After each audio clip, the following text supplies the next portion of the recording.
Malawi Today.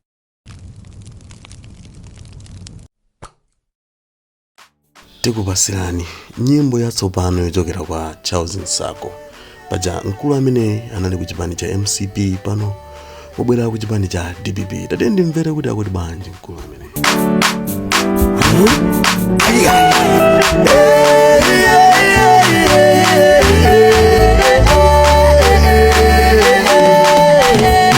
Mukutu kwanga koma mukutiwa, mukutu kwanga chona muli nacho, kuti atati yatulukila, DPP yatulukila, makakalina limene lotani, titosefe tizitandaula, uchepanuka mukusangalala, natsala pamuno kukumana na Mungwi atati akutenga boma ndipo musachedwa ikulowa ngoma atati akutenga boma ndipo mfano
wa atatu omweo matsala pang'ono kukumana na mungwi adadi akutenga ngoma ndipo kusachedwa ikulowa ngoma adadi akutenga ngoma ndipo matsala pang'ono kukumana na mungwi adadi akutenga ngoma ndipo kusachedwa ikulowa ngoma adadi akutenga ngoma ndipo kwa mfano.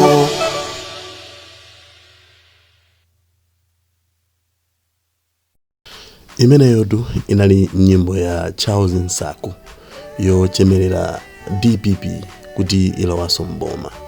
Koma padzana tikukumbukira kuti mkulu itanena kale kuti analowa MCP ndipo kumeneku wayimbakonso nyimbo yochemerera achakwera. Ndipo iyeyo ankanena kunena kuti ife tonse amalawi tagwirizana kuti chakwera yemweyo apitirize kulamula chifukwa apule athu ndi munthu wopemphera ndi odekha.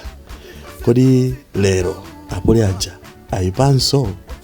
Kodi tinene kuti MCP lero yayipa? Chifukwa oyimbawa tikuona kuti akufuna kuti azitipusisa. Anthu otero ati wakhulupirire kuti abweradi ku DPP mchoonadi kapena kumene analiko zimene ankafuna kupeza sakuzipeza. Awa ndi mafunso ena amene tiyenera kumazifunsa oyimbawa akamatipasa nyimbo kapena akamatiuza kuti asintha thabwa. Tikuyenera kumazifunsa mafunso ngati amenewo. Amalawi tiyeni tiphunzire kukhala anthu olingalira bwino komanso tisakhale anthu adyera chifukwa choti mwina sitikupeza zimene ife tikuzifuna nkupita kwina mcholinga choti mwina kumene kuja nkukapeza kontaji. Koma sitili pano kujaja, izi ndi zomwe zikuoneka ndi maso. Nde amenewo ndi bwana Charles Nsako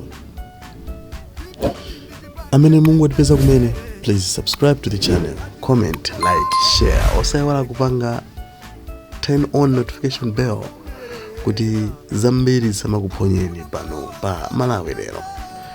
Kufikiranso nthawi ina tingoti mwakomano onse zikomo.